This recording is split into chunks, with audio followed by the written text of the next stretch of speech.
you believe that we started recording right in the middle of 2020 with all of the COVID and lockdowns going on around us, unable to meet up? So like many a young gentleman, we turned to the internet for our entertainment. Tried to find a place where we could meet up and talk about the good, the bad, and that time that Stu saw a pelican on the canal. In order to facilitate our dreams of answering all of the big questions in film, and after a few attempts at recording via other methods to various levels of success, we found Zencastr, a super easy web-based one-stop shop for recording. Log in and you're ready to record in a matter of seconds. It doesn't take a tech genius to get high quality audio or video.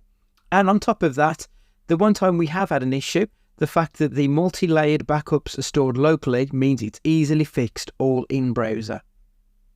There are plenty of tools you need when you start podcasting, so let Zencastr take that headache away, as it offers a place to record, edit and distribute all from one website. Any lazy bones Jones can pick up and play and have studio quality audio or 4K video put out for the world to see when using Zencastr. Go to zencastr.com/pricing and use our code CAGEFIGHTING and you'll get 30% off your first month of any Zencastr paid plan. We want you to have the same easy experiences we do for all our podcasting and content needs. It's time to share your story. And now, hit the music.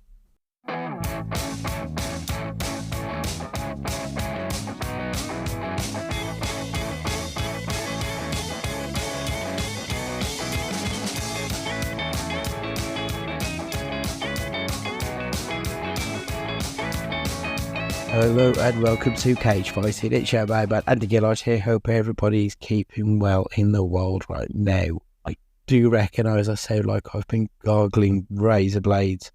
I'm struggling with a summertime cold, but worry not, we did record a podcast last week which we're splitting into several episodes this month. We continue with our preview of the year, and this episode will be looking at September and October. And then next week we'll be back with November and December.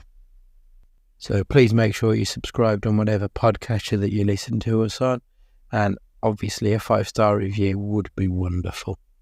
Make sure you've got us on the socials at CageFightingPod and CageFightingPod@gmail.com for any emails. I'll pass it over to myself, who will continue with September 2024's previews now.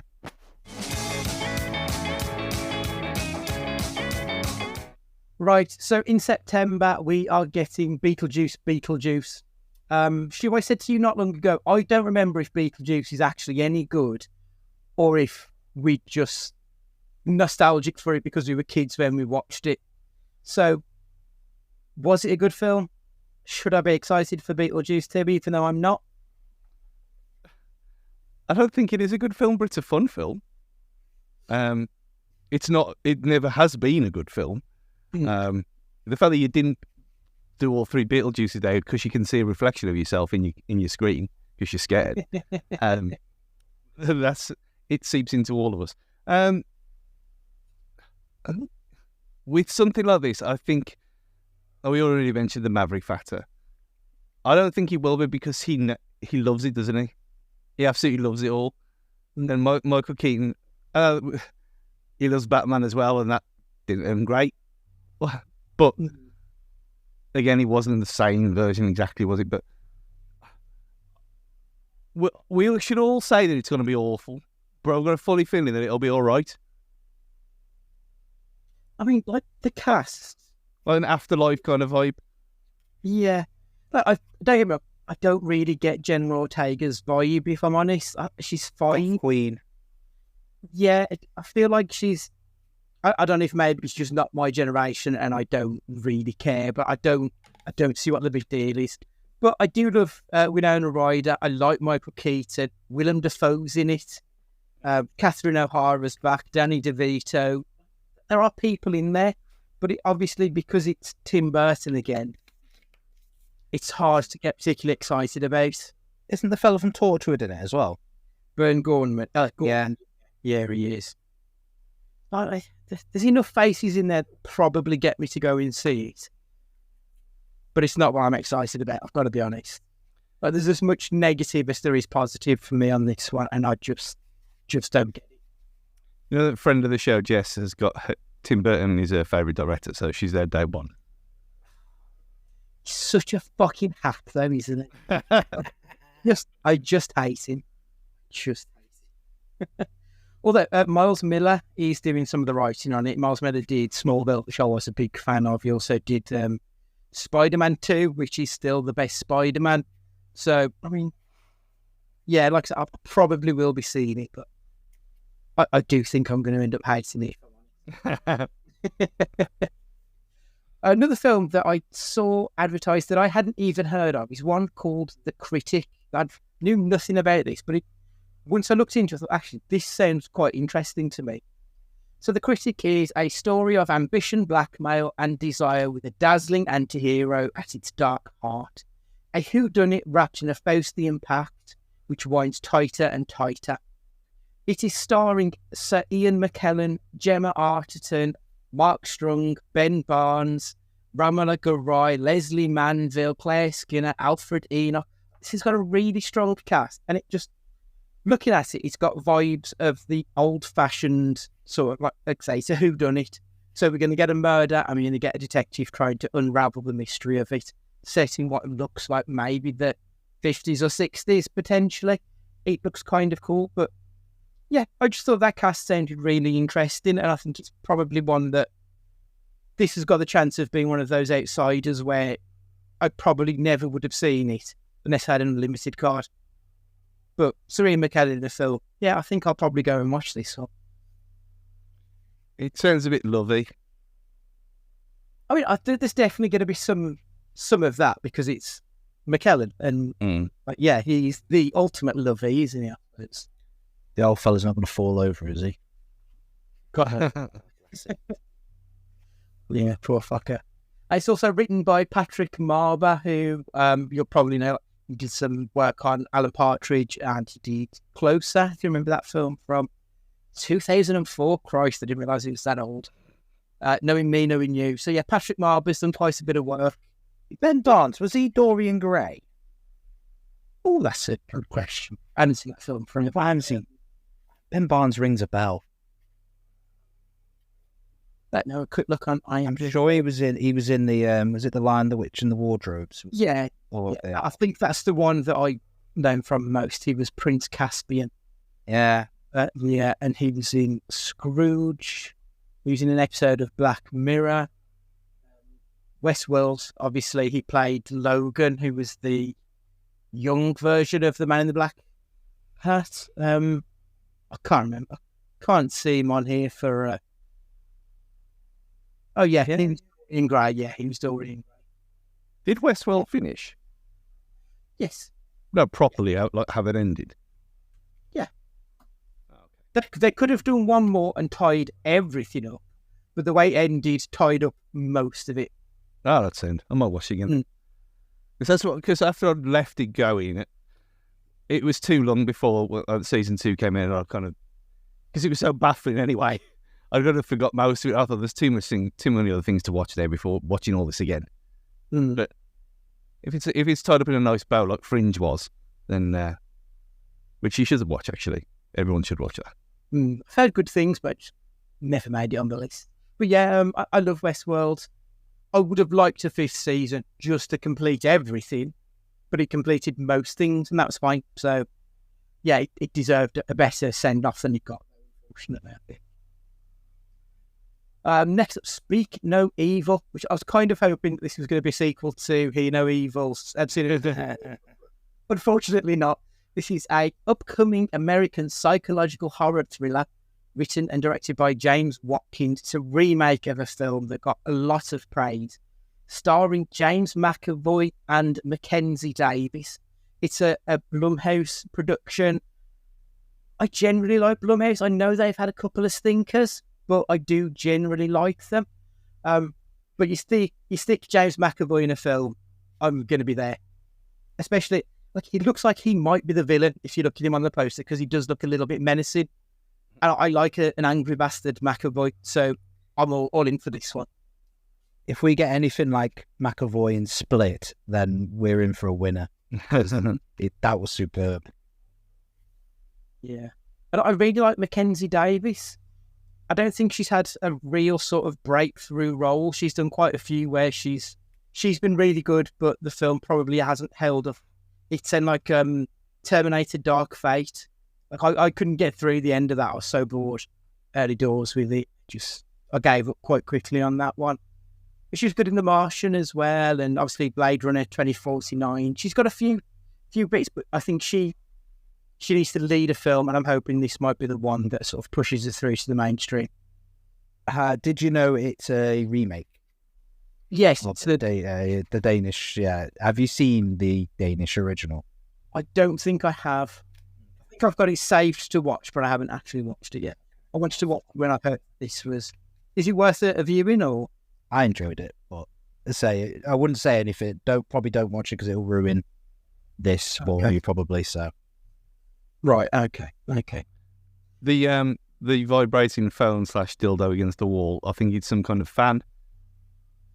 I don't. Well, my fanny's on. But There you are. hear the noise. There you go. Yeah, it's stopped now. It's stopped for us. It must be a different noise because I don't. Different vibrator. Yeah. It's his love eggs he's sitting on. Yeah.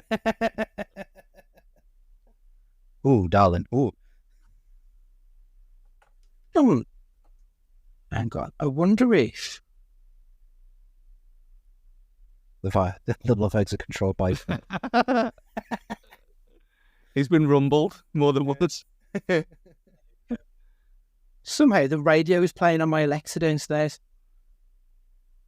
Radio. That's what it was. Just the radio. Because when I took it off, I could hear music. I don't know where the fuck that's coming from. That's what it was. Okay.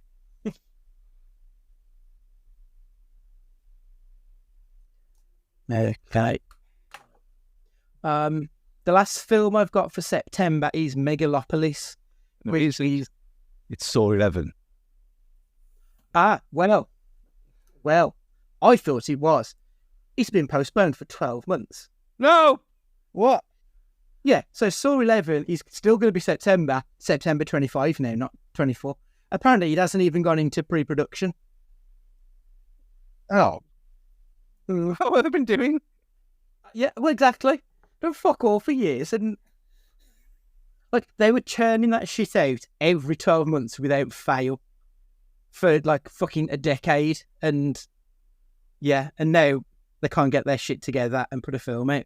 So yeah, I thought he was going to be out this September. And then when I looked, because the one list that I was working off, it wasn't on there. So I thought, well, I'll just Google Saw 11. I don't know.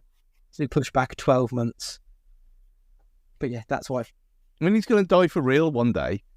So, I mean, it wouldn't surprise me at all if they just filmed like 10 films worth in one go for him, just to keep it going in case he did actually die. Well, I mean, like, was it the fourth film that he died in? Third film. I mean, that's, to keep that series going, where the antagonist has been dead for over 75% of the film. Just not make a fucking jot of sense, does it? Well, technically, he's the protagonist in number 10. Yeah. He's the good guy. Yeah. Number 10 was all right. I enjoyed 10. And he still murdered several people in it. He deserved it. Still sort of the bad guy in most of them. I'm kind of surprised they never picked up Spiral anymore. I know it wasn't great, but I don't know. It felt like they set some seeds to do stuff. Whether or not they'll just tie it into Saw 11, maybe, I don't know. But that stands alone very weirdly now. When, like, if you watch that with the rest of them, it seems a complete waste of time. So I'm kind of surprised that they didn't pick that up and just try and make a better script of it for Spiral 2. But yeah, they've just gone back to the well once again, but obviously we have to wait an extra 12 months for that one. So yeah, Megalopolis is the last film that I've got on the list for September. It is going to be Nick Cage's uncle, Francis Ford Coppola. This is his passion project that he's been trying to fund, and I think he's ended up funding it himself in like a large part of it. He's stumped up the money for, which I kind of respect that. The fact that the studios wouldn't do it, so it's like, fuck it, I'll do it myself. Shia LaBeouf's in it. I'm kind of hoping this might be a return to form. I'm hoping that he's able to slay some of the demons that he's had, because I do think he's a decent actor that's, admittedly, like, his problems are very much his own, but I'm hoping that he might be able to get back on track. Adam Driver's in it. I do love Adam Driver. Natalie Emmanuel, big fan of hers. And the true goth queen, Aubrey Plaza, is in this film. So I'm looking forward to Megalopolis. It's kind of got shockingly shit reviews, but I think that makes you want to see all the more that it's going to be a bit of a clusterfuck of a film. But it's a passion project with people I like, so fingers crossed. Stu, are you interested in this one, or is this going to be a bit too weird, do you think? Yeah. I know nothing about it other than what you've just said. And it's giving me Sky Captain vibes. I mean, the images do look a little bit Sky Captain-y as well, which doesn't help. But yeah, I am looking forward to it nonetheless. Ash, do you know much of this one? I don't know. I only know the cast. But Adrian from Rocky's in it as well, so that's always worth a go. It'll be worth a watch, even if it's shockingly shit. It could be like, let's watch the world burn, like one of those watching a 10-car pile up on the motorway, just for morbid curiosities. So. Yeah, it was a bit like the House of Gucci film. Like, I was really excited, expecting it to be shit, and it was shit, but I loved it because of it. All it says about the plot of this film is an architect wants to rebuild New York City as a utopia following a devastating disaster. So, like, it's a very, a one-line. So let's see what it's going to be all about, I suppose. 2 TV shows out in September, both comic booky. We'll do the Penguin first. The Batman was excellent. I can't wait to see more Colin Farrell as the Penguin. It really is that simple for me that I just want more of it. Ash, thoughts? Yep, 100%. You can't even recognise him, but Colin Farrell's superb. He was great, back into form. Banshees of Inisherin. Only cultured people like that film. Yeah, no, he was superb in the film, so I want more of that, yeah. I never said anything about the performances in Banshees of Inisherin. I just didn't like it at all. But yeah, Penguin, I thought it would have been out by now. Doesn't really matter. If it's anywhere near the quality of that film, then it's going to be superb. So, yeah. I think it was supposed to be out around now, but there has been some... Didn't someone get injured? Didn't someone fuck their back up? Or am I thinking of a different show, maybe? But yeah, I'm looking forward to this one. Mark Strong's in this as well. He's just another actor I've got a lot of time for. Clancy Brown is playing Salvatore Moroni, and Christine Milioti is going to be Sophia Falcone. So it looks like this might just be Sopranos in the DC world. I'm thinking, at least I'm hoping that it's going to be some kind of mafiosa kind of show. So I'm really looking forward to this one. The last one, I'm not excited because I hated WandaVision, but Agatha All Along, something that we're supposed to be getting like 2 years ago. We're supposed to have been done, and it's going to be out this September. Stu, as an MCU completionist who also hated WandaVision, are you going to bother? I hated the first 3 episodes of WandaVision. I thought he got better after that. But again, we've talked about that enough times. It wasn't for us. We got no cultural bearing about that kind of show here. Didn't vibe. I don't understand how they've managed to pull a whole show out of this. Her character was terrible. But yeah, like I said, I have to do it. I have to put myself through it. I haven't missed anything yet. There's some things I'm never ever going to watch again, like Echo. But yeah, I'll try my very best just for the people out there, to watch it all and then forget it all straight away. Ash, I can't even remember if we've ever spoke about WandaVision before. Were you a fan of that?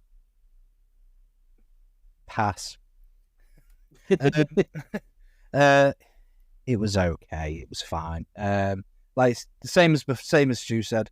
First 3 episodes. What is this hot garbage? Then it did improve, but when you're that shit, improving it isn't much. But as I said before, Control C, Control V, MCU, superhero fatigue, just like, and to go down this route isn't the one, is it? Let's be honest. If you're going to go down as a side character or whatever, Agatha's not the one, is it? It's very uninteresting. Like, I feel like pretty much, like, I like Catherine Hahn in pretty much everything else I've seen her in. But it feels like the only reason they're doing this is because she had that theme tune. That seems to be pretty much what's holding that character up is, that nasty song they put on in the one episode.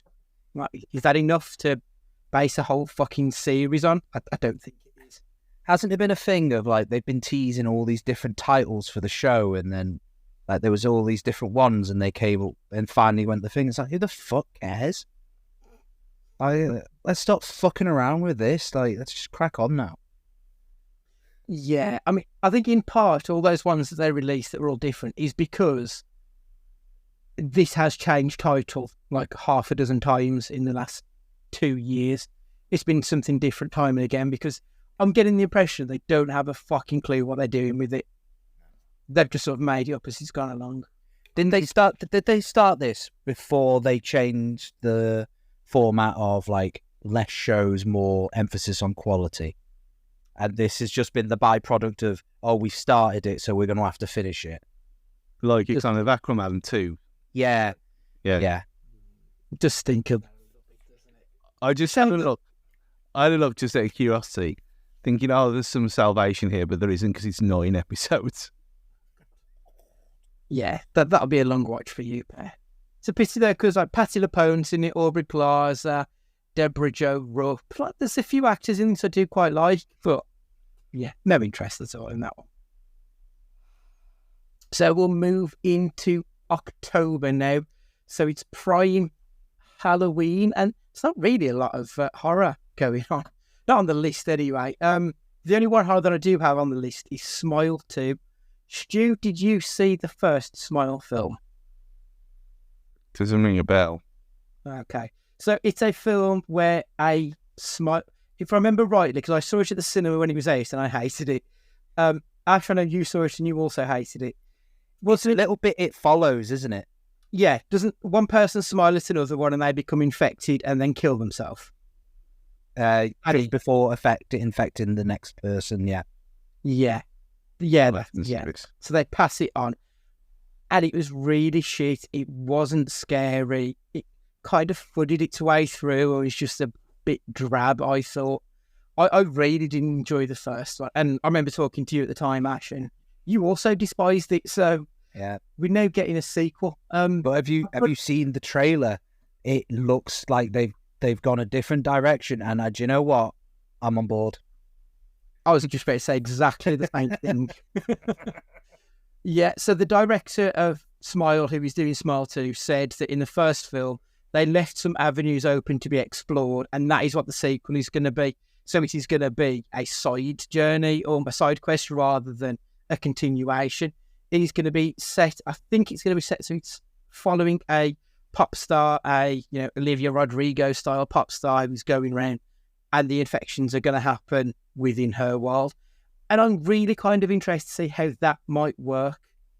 A bit like the new M. Night Shyamalan film where it's going to be set, the one where there's a serial killer who's trapped in a concert. It looks like it's going to be around that sort of element. And it sounds really interesting. So much more interesting than that first one. I mean, don't get me wrong, they might completely shit the bed and don't stick the landing. But I would never have thought I would be as interested in Smile 2 as I am off the back of the first one. So I am looking forward to these. Naomi Scott's in it, who I do quite like her, and Rosemary DeWitt is another name. Another actor who's always, pretty solid in whatever she does. So I am looking forward to this one, probably against my better judgment. So I'm going to have to watch this first one then, anyway. Yeah, I'd say so. I don't know. I think I would recommend you to, just because you might need to know. We don't know enough at this point to say whether or not you could get away with it. It's not great. It's like a solid 5 out of 10, like bang in the middle. But Watching it at home might be better than in the cinema, though. yeah, because you haven't like had to get off your arse and watch it. It annoys me more if I've had to make the effort to go and then hated something. At least if you're at home just watching it, then it is what it is, isn't it? Another film that's like it's a little bit sequel heavy. Unless the Transformers one. So this is the only one that isn't a sequel that I've got on my list at the moment. I was excited just on the title of Transformers 1 because you got Generation 1, which is the original 1983 Transformers. I thought, excellent, we're going to be going back to the roots. And then I saw the trailer for this film and it looks fucking terminal. It looks awful, this does. Like, it's not at all Generation 1. It's not going back to the roots. It was so like, everything you hate about the MCU, Ash, with all of the Tony Stark one-liner gags. Yeah. This trailer was 2 minutes solid of one-liners, all done by Chris Hemsworth. It's absolutely not what I was hoping this film was going to be. It looks like it's going to be very, very kid-friendly. And I know that the quote-unquote live-action Transformers films are all age accessible, but this looks primarily for children, and it just... Yeah, I'm really disappointed in this one. But look at the cast. Chris Hemsworth, Brian Tyree Henry, Scarlett Johansson, Keegan Michael, John Hamm, Lawrence Fishburne, Steve Buscemi. Yeah. Disappointingly, it's got an absolutely stellar-looking cast. But it's just... It's probably a victim of the fact that I wanted something else. And we're going to be getting a kids' film. This looks like a U rather than a PG, if you know what I mean. How it's just a little bit too. It looks like when for real people, and when we had when the Power Rangers movie came out, and it was like they'd spent money on it, and it didn't look as awful as normal. Yeah, and this looks like that compared to Transformers Prime series on Disney Plus. Well, on Disney XD as it was. That's what this seems to me. It's like a more expensive looking version of what we've seen on TV before for the kids. That show is not good either. So, yeah. However much I love it all, it is only this cast that is going to make me there watch it.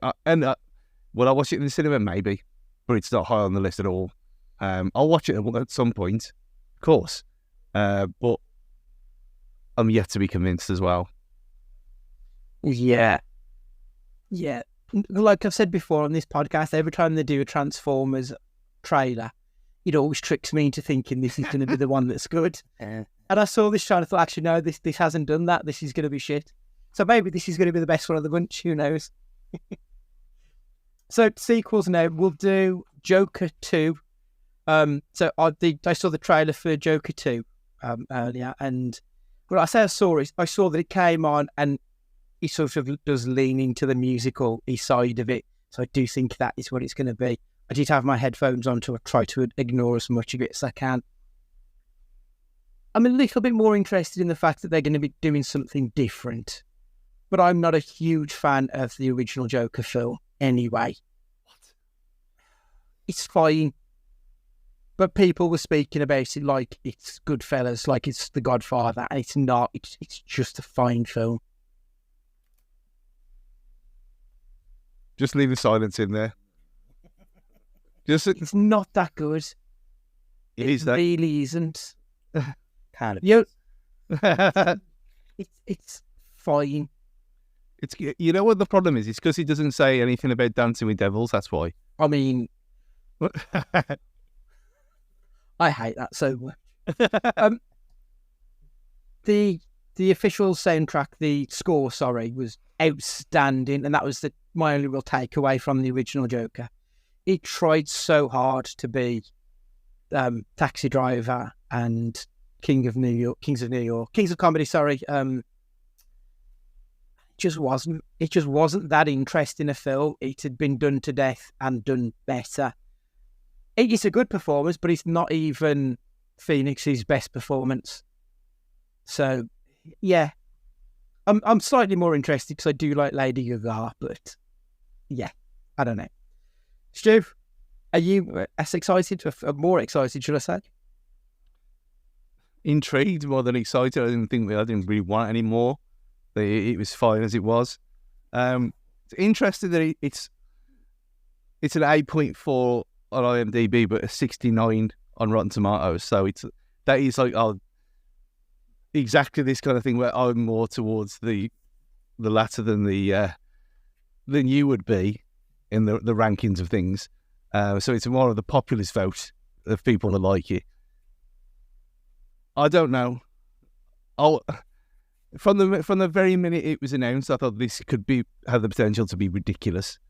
And we don't need ridiculous in that Joker world. It was fine as it was. Could be completely wrong. Who knows? But like I said about Gaga, sometimes she's great, sometimes she's not. It's going to be something. I don't think we're going to be bored watching it. Let's put it that way. I think that's fair. I think that's a fair assessment. But you're right, it doesn't need a sequel. The first one works on its own and is fine within its realm. Ash, did you want a sequel? I came out of that never wanting to watch it again because of just how miserable it was. But I loved it, but it's one of those ones where you're just like, oh, you felt sad after it. But it depends. It has the potential to spin a full 180. And it depends just how batshit it goes. Like you said before, with Gaga being there, she's an absolute wild card. It could go far too far. And I think it's going to be a good talking point when it comes out.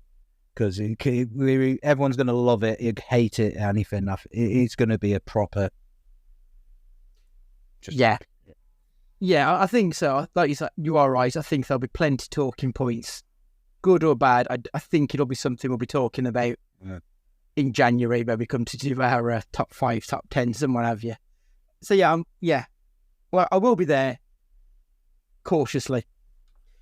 The final sequel that I was going to mention is Venom: The Last Dance. In a weird world, I seem to have enjoyed the second Venom more than anybody else. I really like the second one. So I am kind of looking forward to this because I go in with no hopes of it actually being a good film. Like, I expect it to be shit, and if it just delivers anything else, then I'm okay with it. So I think that's why Venom 2 works for me, and that's why I'm kind of looking forward to Venom 3. And I do like Hardy, so I think that's enough to pull us through. And it is going to be the final one, so hopefully they'll just go balls to the wall, all out, and it'll just be crazy. Ash? I'm intrigued to see, because in the trailer, obviously, because was it Spider-Man? No, the last Spider-Man, they had the scene at the end, didn't they, with Tom Hardy, and he's at the bar, isn't he? And he gets zapped away. Mm-hmm. And Danny Rojas is the bartender, and the little bit of Venom's still there. And everyone was like, oh, well, he's off the multiverse or whatever now. But he's back in the trailer, isn't he? Danny Rojas is in the trailer again. So intrigues me where they're going to go with that. So I'm going to have to watch it, because in case it goes down that road and we get something Spider-Man-y or like that, I'm intrigued. But I'm ready for this to be done now. I'm ready for Venom to be done. Like, yeah. Isn't it weird though that, like, I think we've had more fun in the Sony-verse than we have in the MCU the last couple of years. To be fair to it, I need to watch Venom 2 again. So I've only ever seen it once, and I don't know. It might just be one of them where I just didn't vibe with me on that day. It could have been something as simple as that, because the first one was stupid. We knew it was going to be like that. We knew it was going to be like a film from 2000, which then Madam Web superbly copied it, and did it surpass everything? Possibly. But yeah, I'll give the second one another watch just before this. But obviously I want to watch it because completionist of it all. But yeah, a bit like Ash said there, I'm kind of glad if this is the last one, that it needs to be the last one. It was kind of like, okay, this is a nice little gimmick. This is not the Venom character that we kind of expected, but here we are. Mm-hmm. You can't keep stretching that out. Pun intended. Because it's one of them things. It's like the Ryan Reynolds of characters. I think if you watch Venom 2 again, just keep in the back of your mind that it's a romantic comedy. Yeah, between him and both. I know. Yeah, that's what it is to me. That it's a rom-com, but it just so happens to be about an alien and Tom Hardy. So that's why it works for me.